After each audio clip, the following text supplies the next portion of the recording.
मैं निवेदन करूंगी, बार बार क्यों टोका जाता है महिलाओं को, उसके पीछे कारण है। आप सोने की भांति हो।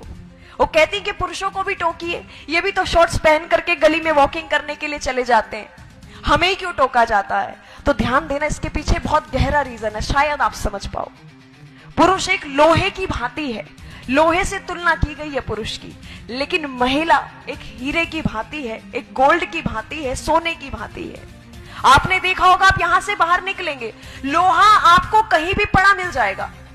जहां कहीं भी आपको पता चले कि लोहे का काम यहां होता है, तो दुकान से बाहर पड़ा हुआ है, कहीं भी रास्ते में पड़ा हुआ मिल जाएगा, उसकी कोई देखरेख के लिए सिक्योरिटी वगैरह नहीं है। लेकिन जब आप कोई ज्वेलरी खरीदने के लिए जाते हो, गोल्ड और डायमंड की, तब भी यही स्थिति होती है क्या? कवर करके रखा जाता है, और कवर ही नहीं, ओवर सिक्योरिटी में रखा जाता है। साइरेंस यूज हो जाते हैं जैसे ही कोई टच करता है।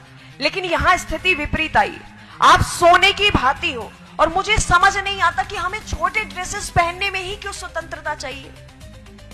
हमें पढ़ने के लिए स्वतंत्रता क्यों नहीं चाहिए? हमें बाहर निकलने के लिए स्वतंत्रता क्यों नहीं चाहिए? हमें कुछ अचीवमेंट्स लेने के लिए स्वतंत्रता क्यों नहीं चाहिए? क्या छोटे कपड़े पहनने से ही स्वतंत्रता मिलेगी हमें?